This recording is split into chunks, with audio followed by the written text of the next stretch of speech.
یقیناً آپ کا پروردگار جانتا ہے کہ آپ اور آپ کے ساتھ ایک جماعت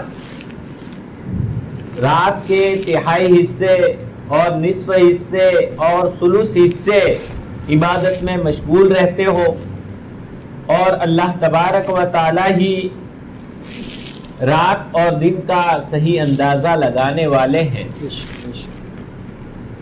اللہ تبارک و تعالی جانتا ہے کہ تم صحیح طرح شمار نہیں کر سکتے، بس اللہ تبارک و تعالی نے تمہیں معاف فرما دیا، بس تم پڑھو جو کچھ قرآن میں سے آسان ہو۔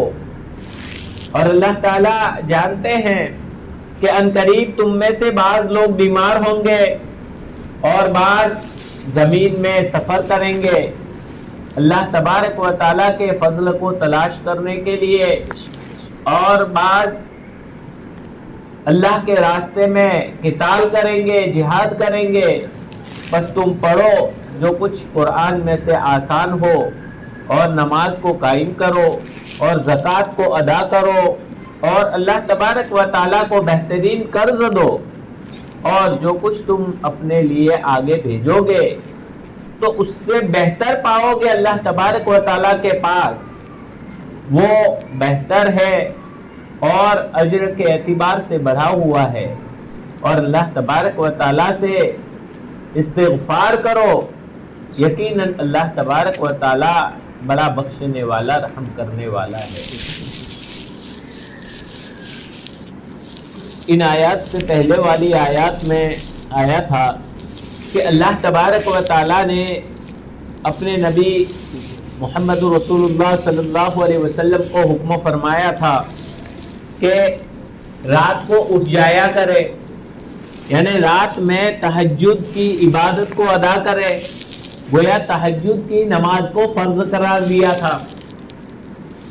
5 وقت کی نمازیں فرض ہونے سے پہلے تہجد کو اللہ تبارک و تعالیٰ نے فرض قرار دیا تھا، اور صرف تہجد کا پڑھنا ہی فرض نہیں، بلکہ تہجد میں اٹھ کر آدھی رات یا 2 ثلث یعنی آدھی سے بھی زیادہ 3 حصے کر کے 2 حصے، یا پھر کم از کم 3 حصے کر کے 1 حصہ یعنی تیسرے حصے کی رات اتنا جاگنا اور اتنی لمبی تہجد پڑھنا، اور اس میں قرآن کریم کی تلاوت کرنا، یہ سب لازم قرار دیا تھا اللہ تبارک و تعالیٰ نے۔ اور ظاہری بات ہے کہ اس پر نبھنا اور اس پر لگنا بڑا دشوار ہے، بڑا مشکل ہے۔ صبح میں تجارت وغیرہ، اپنا کاروبار وغیرہ، مشغولیاں، سفر وغیرہ کرنا، اللہ کے راستے میں جہاد کرنا، تو یہ ساری صحابہ کرام رضوان اللہ علیہم اجمعین کو مشغولیاں، اور اس کے باوجود رات میں اتنا لمبا قیام کا حکم دیا۔ اب صحابہ کے بھائی جو اللہ تبارک و تعالیٰ نے مقدار بیان فرمائی پوری ہوئی کہ نہیں ہوئی، تو بعض دفعہ اسی در میں پوری رات نکل جاتی، پوری رات عبادت میں مشغول۔ اور ظاہری بات ہے دن کے مشغولیات کے اندر لگیں گے، اور رات میں عبادت تو نیند آتی، تو بعض صحابیہ اور بعض صحابیہ عورتیں اپنے بالوں کو باندھ دیتی تھی کہ رسی میں جھونکا آئے تو یوں پھٹاک سے کھڑے ہو جائے، یعنی گر نہ جاوے اور نیند اڑ جاوے بال کھینچائے تو۔ ایسی مشقتیں آتا ہے روایتوں میں، بعض صحابہ کرام کے پاؤں پھول جاتے تھے۔ خود اللہ کے نبی صلی اللہ علیہ وسلم کے بارے میں بھی آتا ہے کہ پاؤں پھول جاتے تھے، پھٹ جاتے تھے، پوری رات قیام کرنا، کھڑے رہنا۔ تو یہ مشقت کو دیکھا، اور یہ مشقت برداشت کرنے کا حکم جو اللہ تبارک و تعالیٰ نے دیا تھا وہ وقتی تھا، ٹیمپروری تھا۔ بعض حکم ٹیمپروری ہوتے ہیں، تو یہ وقتی تھا۔ ان آیات کے ذریعے سے اس کو منسوخ کر دیا، کہا کہ اب تمہارے لیے بس تمہیں اتنی ورزش اور پریکٹس ہو گئی ہے، اور اس کی وجہ بھی بتلائی تھی کہ ہم تم پر اِنَّا سَنُلْقِي عَلَيْكَ قَوْلًا ثَقِيلًا، ہم تم پر بڑا بھاری بول ڈالنے والے ہیں، یعنی قرآن کریم کے احکامات جن کو دنیا تک پہنچانا بھی ہے, خود بھی عمل کرنا ہے اور دنیا تک پہنچانا ہے. تو یہ بڑا بوجھ جو تم پر آنے والا ہے, اس کے لیے تیاری کے طور پر یہ فرض قرار دیا تھا. اس کے بعد پھر جب اللہ تبارک و تعالیٰ نے اس کی مدت کو دیکھ لیا کہ بھائی اتنی مدت میں یہ تیار ہو جائیں گے, مدت پوری ہوئی, تو اس کے بعد پھر بالکل کینسل نہیں کیا تہجد کو, بلکہ تہجد میں اختیار دے دیا. بھائی رات میں اٹھ جائے, آنکھ کھل جاوے تو پڑھے, سنت کو باقی رکھا. فرضیت منسوخ ہو گئی 1 سال تک, اور ایک روایت کے مطابق 8 مہینوں تک, اور ایک روایت کے مطابق 12 مہینے مکمل, یعنی 1 سال تک یہ تہجد کی فرضیت باقی رہی. اور اس کے بعد اللہ تبارک و تعالیٰ نے آسانی فرمائی اور یہ حکم نازل فرمایا. تو اللہ تبارک و تعالیٰ فرماتے ہیں ان ربک یعلم, یقیناً آپ کا پروردگار جانتا ہے, انک تقوم, کہ آپ قیام کرتے ہیں, ادنا من ثلثی اللیل, 2/3 رات کے قریب, ونصفہ, اور آدھی رات کے قریب, وثلثہ, اور 1/3 رات کے قریب, یعنی کبھی آدھی رات, کبھی 1/3 رات کے قریب, اور کبھی 2 ثلث رات, کبھی پوری رات زیادہ نکل جاتی تھی, یعنی زیادہ ہی اندازہ لگاتے تھے. وَأَدْنَى مِنْ ثُلُثَيِ اللَّيْلِ وَنِصْفَهُ وَثُلُثَهُ وَطَائِفَةٌ مِّنَ الَّذِينَ مَعَكَ, اور آپ کے ساتھ ایک جماعت بھی, یعنی صحابہ کرام کی جماعت, وہ بھی آپ کے ساتھ اس طرح قیام لیل میں لگتی ہے, رات کو عبادت اور تہجد. آج کل عبادت اتنی بھاری پڑتی ہے کہ تراویح میں بھی کم کرنے کے لیے یہ قم اللیل, رات کی نماز سے مراد تہجد ہے, تو تہجد کو نکال کے وہی 8 رکعت فیٹ کر دی کہاں, تراویح میں, ڈسکاؤنٹ مل جائے. یہ گمراہی کی علامت ہے. مفتی سعید صاحب دامت برکاتہم العالیہ فرماتے ہیں کہ حق اور باطل کی پہچان, اس کا تھرمومیٹر, حق اور باطل, کہ بھائی حق فرقہ کون سا, باطل بہت سارے فرقے ہو گئے نا, تو اس میں حق کون سا, باطل کون سا, کیسے پہچانے. 2 علامتیں بہت بہترین بتلائی. 2 علامتوں پر جانچ لو کہ گمراہ کون ہے اور حق پر کون ہے. جو بھی گمراہ ہوگا اس میں نمبر 1 عبادت کی کمی ہوگی. ہر جگہ وہ عبادت میں ڈسکاؤنٹ ڈھونڈے گا, کمی کرے گا, شریعت کے احکامات میں بھی کمی ڈھونڈے گا. تو ایک قلت تعبد, یعنی عبادت کی کمی, یہ علامت ہے گمراہ ہونے کی اور حق سے ہٹنے کی. اور دوسری قلت تأدب, ادب سے, یعنی بڑے جو ہمارے اکابرین گزرے ہیں, صحابہ کرام, تابعین, ائمہ کرام, علماء کرام, ان کا ادب دل میں نہ ہونا. جیسے دیکھیے آپ غیر مقلدوں میں بھی کہتے ارے یہ تو بدعت عمری ہے, استغفر اللہ, حضرت عمر رضی اللہ تعالیٰ عنہ اور بدعت, کیسے تم یہ شان میں گستاخی کرتے ہو. یعنی ان کے دل میں صحابہ کا ادب ہی نہیں, قدر ہی نہیں. جب ادب نکل جائے, عبادت کی کمی ہو جائے, جس فرقے میں بھی دیکھ لو, یہ 2 چیزیں دیکھ لو, دیکھ فیصلہ کر لو یہ گمراہی ہے. تو گویا یہ 2 علامتیں ہیں. جہاں کہیں نیکی ہوگی, دینداری ہوگی, حق پر ہوگا, وہ اللہ تعالیٰ کے سامنے کھڑا ہوگا, اللہ تعالیٰ کے سامنے قیام راتوں کو روئے گا, اللہ تعالیٰ کے سامنے عبادت میں مشغول ہو کر رات کو رونا سیکھے گا, عبادت زیادہ کرے گا, اور اسی طرح سے بڑوں کا ادب کرنا سیکھے گا. اکابرین علماء, صحابہ, تابعین, تبع تابعین, ان کا ادب سے نام لے گا, ان کا ادب کرے گا, مذاق نہیں اڑائے گا. امام اعظم ابو حنیفہ رحمۃ اللہ علیہ 40 سال تک عشاء کے وضو سے فجر کی نماز پڑھی تو اس پر مذاق اڑاتے. یہ مذاق اڑانا یہ گمراہی کی علامت ہے. کیسے پڑھی, ان کا معاملہ تھا, انہوں نے کیا, اولاد کیسے ہوئی, تو کیا دن میں بھی, تو دن میں بیوی سے مل سکتے ہو. اور 40 سال کا یہ معمول تھا, اس کے علاوہ تو پوری زندگی صرف 40 سال ہی زندہ رہے ہیں کیا؟ تو اولاد کیسے ہوئی, کس طرح ہوا؟ اس طرح بے تکے اعتراضات کرنا یہ گمراہی کی علامت ہے, بڑوں پر اعتراض کرنا. تو یہ اللہ تبارک و تعالیٰ نے دیکھیے قرآن کے احکامات پر عمل کرنا تھا, حق پر جمنا تھا, تو سب سے پہلے ان پر بوجھ ڈالا.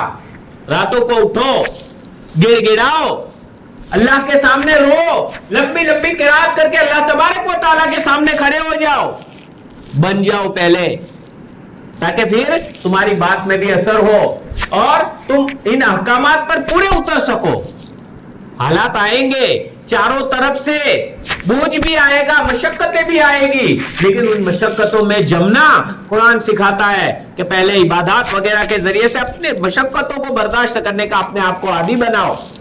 اسی کو حضرت تھانوی رحمت اللہ علیہ نے ذکر فرمایا ہے کہ اپنی اصلاح اگر چاہتے ہو تو نفس کی اصلاح اور باطن کی اصلاح کا طریقہ یہ ہے کہ نفس کے جذبات کی مخالفت کی جائے. اندر جو جذبہ آتا ہے یہ کرنا ہے, یہ کرنا ہے, اس کے خلاف کرو. نفس کو دبانا سیکھو. اس کے جذبات گناہوں کی طرف نفس سے زیادہ مائل ہوتا ہے, اس کو دبانا سیکھو. یہ میں نہیں کر سکتا, کیوں نہیں کر سکتا, کر سکتا ہوں, فوراً اس پر عبادت کا بوجھ ڈالو. تو نفس کے جذبات کی مخالفت کی جائے اور اس کو مشقتوں کے برداشت کرنے کا عادی بنایا جائے.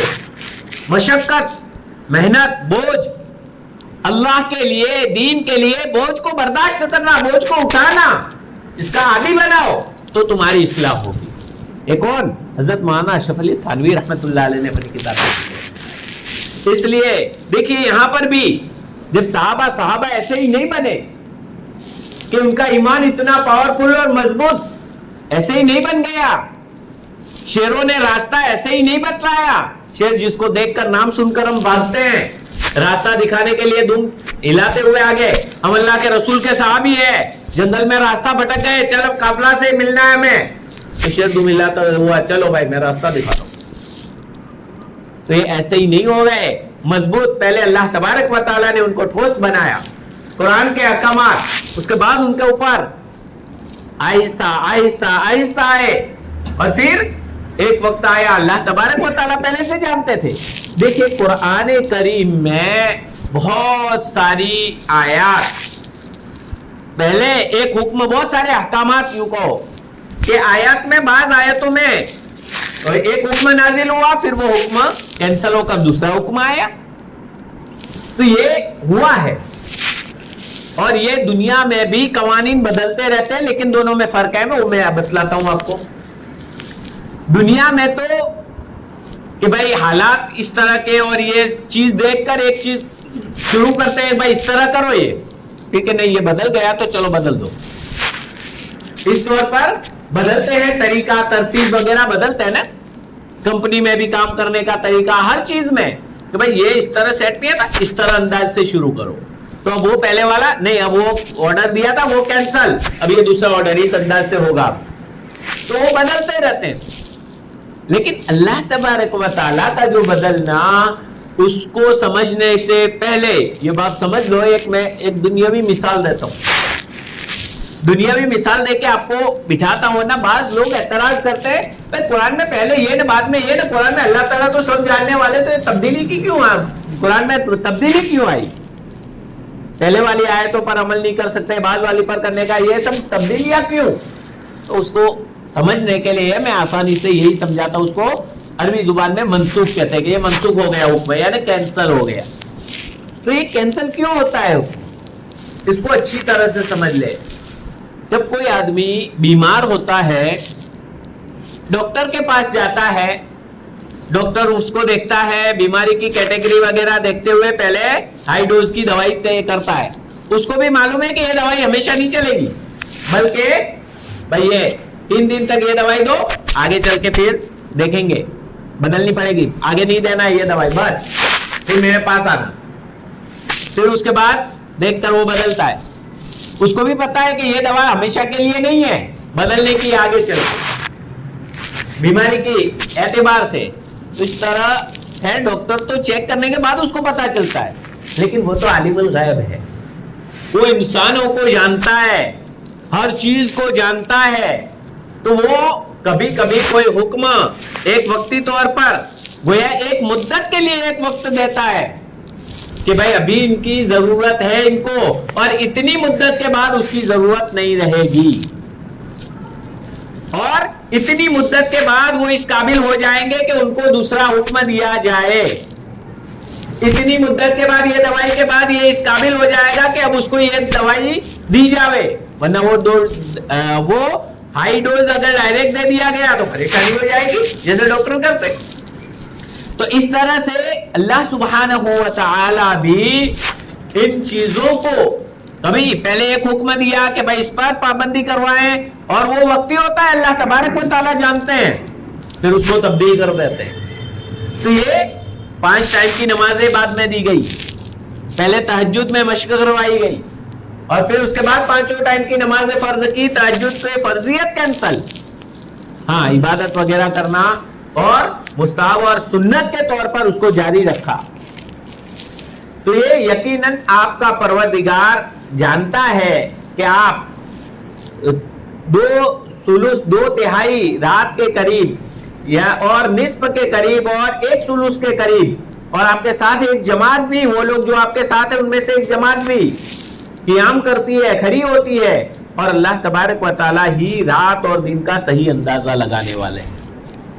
صحیح اندازہ کہ بھائی زیادہ کم نہ ہو جائے، کم نہ ہو جائے اس میں زیادہ، کہ وہ سارا زیادہ اندازہ لگانے والے تو اللہ تبارک و تعالی ہے، اور وہ یہ بھی جانتا ہے کہ تم صحیح اندازہ نہیں لگا سکتے، کیوں؟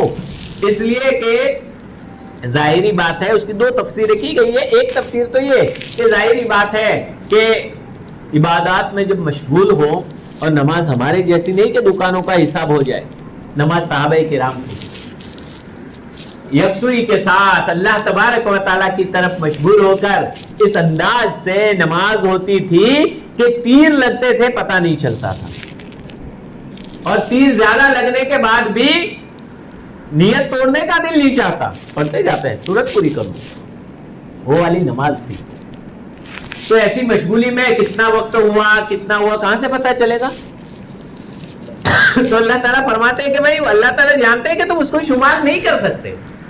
اور اسی طرح دوسری تفسیر یہ کہ بھائی دن کے مشاغل ہے، دن میں بھی کام، اور یہ تو ظاہری بات ہے رات اور دن کبھی سونا ہی نہیں، تو مستقلاً یہ تو نہیں کر سکتے، دن میں تو آرام کرنا پڑے گا، اور دن میں تمہارے مشغولیاں ہیں، لہذا رات میں تم مستقلاً اتنی لمبی لمبی رات کھینچ لو تو یہ تو نہیں ہو سکتا، تو یہ کہ تم ہرگز اس کو شمار نہیں کر سکتے۔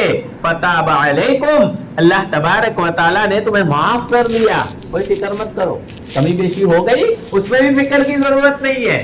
دیکھیے کتنی پاکیزہ ہستی ہے اللہ تبارک و تعالیٰ، ساتھ میں ہی معافی کا اعلان، اور بعضوں نے کہا کہ ہاں معافی سے مراد معافی نہیں بلکہ اللہ تعالیٰ کا متوجہ ہو جانا، کیا اللہ تعالیٰ تمہاری طرف متوجہ ہو گئے، تمہارے لیے اب راحت کر دی، راحت کے اسباب مہیا فرما دیے۔ علم ان لن تحصوہ، اس نے وہ جانتا ہے کہ یقیناً تم اس کو ہرگز شمار نہیں کر سکتے۔ فتاب علیکم، بس اس نے تمہیں معاف کر دیا۔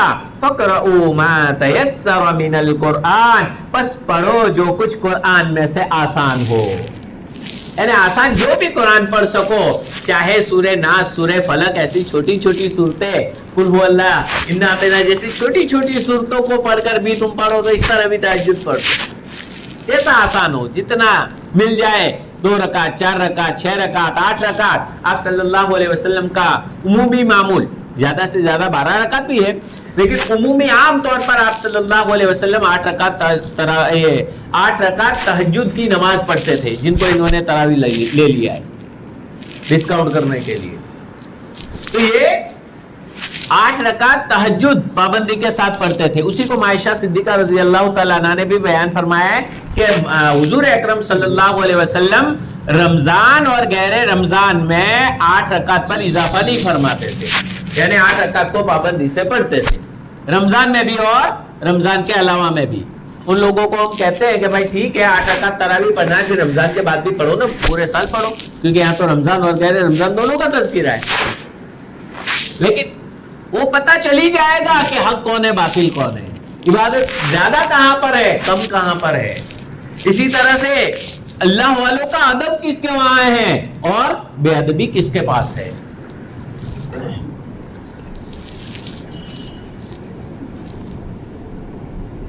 فَقْرَؤُوا مَا تَيَسَّرَ مِنَ الْقُرْآنِ، اور قرآن میں سے جو کچھ آسان ہو پڑھو۔ اسی طرح نماز میں بھی قرآن میں سے جو کچھ آسان ہو پڑھو۔ سورہ فاتحہ کا پڑھنا واجب، اور باقی کی نماز میں قرات کا کرنا یہ بھی الگ واجب۔ فرض مقدار تو فرض مقدار کہیں سے بھی قرات کر لی تو فرض مقدار ادا ہو جائے گی، اور سورہ فاتحہ کا پڑھنا سورت کا پڑھنا یہ واجب مقدار ہے، تو یہ واجب ہے۔ علم ان سیکون منکم مرضا، اب اس کی وجہ بتلا رہے ہیں اللہ رب العالمین کہ اللہ تبارک و تعالی جانتا ہے کہ ان قریب تم میں سے بعض بیمار ہوں گے۔ اب ظاہری بات ہے بیماری کی حالت میں لمبی آدھی رات میں تہائی رات میں لمبی بیماری کے وقت میں تو فرض نماز بھی ادا کرنا مشکل ہو جاتا ہے۔ 5 ٹائم کی نمازیں تھوڑی دیر لگتی ہے، اس میں بھی پڑھنا مشکل ہو جاتا ہے، تو یہ رات کی پوری اتنا لمبا تو کہا کہ انقریب تم میں سے بعض بیمار ہوں گے، اور اللہ تبارک و تعالی جانتے ہیں کہ انقریب تم میں سے بعض بیمار ہوں گے اور بعض وہ زمین میں سفر کریں گے۔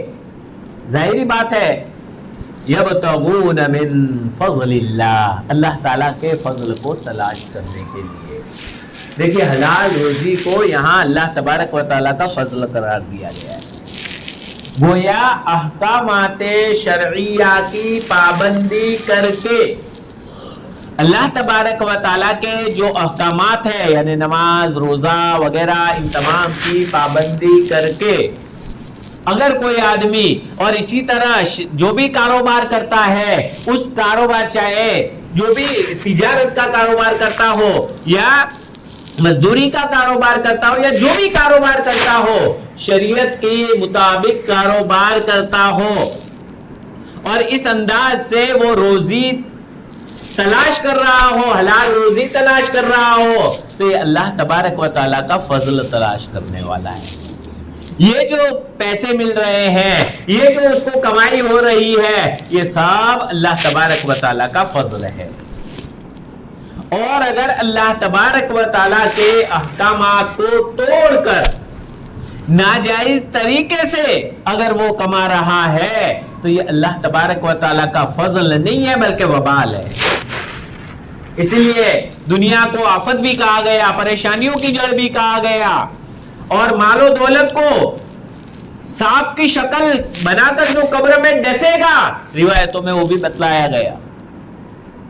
قرآن میں بھی بعض جگہ زکوٰۃ وغیرہ ادا نہ کرنے پر سخت وعید ذکر کی گئی مال کی محبت پر، اور اسی طرح حرام مال کے بارے میں کہ جو جسم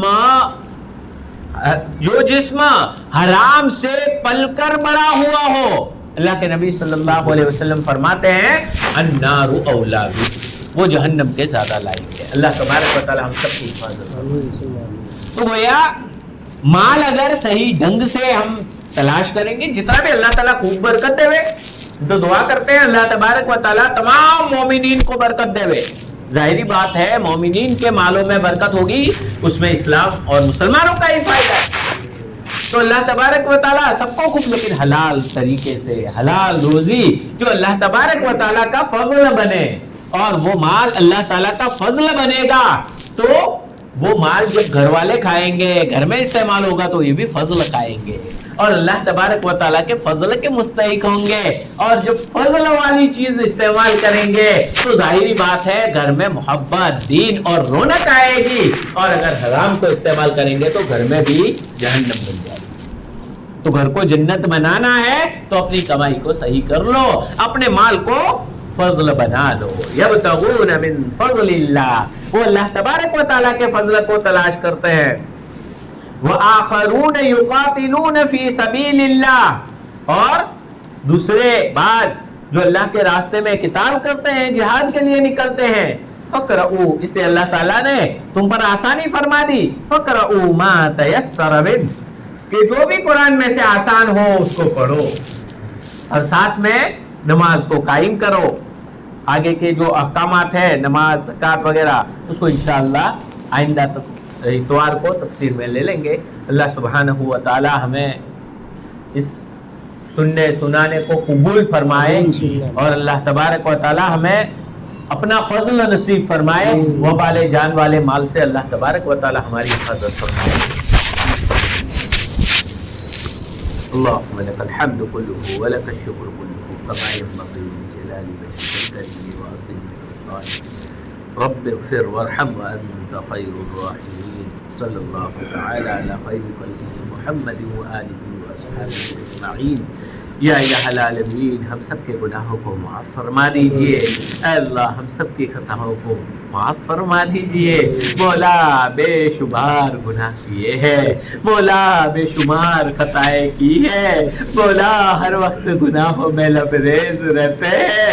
اے مولا اس گناہوں کے دلدل سے آپ ہی اپنے فضل و کرم سے ہمیں نکال سکتے ہیں. اے مولا ہم نہیں نکل سکتے. مولا اے مولا ان جبلوں میں ایسے گھس چکے ہیں. اے مولا نکلنا بڑا مشکل ہوتا جا رہا ہے. اے مولا آپ اپنی رحمت کی رسی ڈال کر اے مولا ہمیں اس گناہوں کے دلدل سے نکال دیجئے. اے مولا ہمیں حق سمجھا دیجئے، حق دکھا دیجئے، حق سمجھنے کی توفیق عنایت فرما دیجئے. مولا حق کی پیروی کرنے کی، حق کی اتباع کرنے کی ہمیں توفیق نصیب فرمائیے. اے مولا ہمارے سامنے باطل کو بھی ظاہر فرما دیجئے. مولا گمراہی کو ظاہر فرما دیجئے. اے مولا گمراہی سے ہماری حفاظت فرمائیے. اے مولا گمراہی سے بچنے کی ہمیں توفیق عنایت فرمائیے. اے مولا خود بھی گمراہ ہونے سے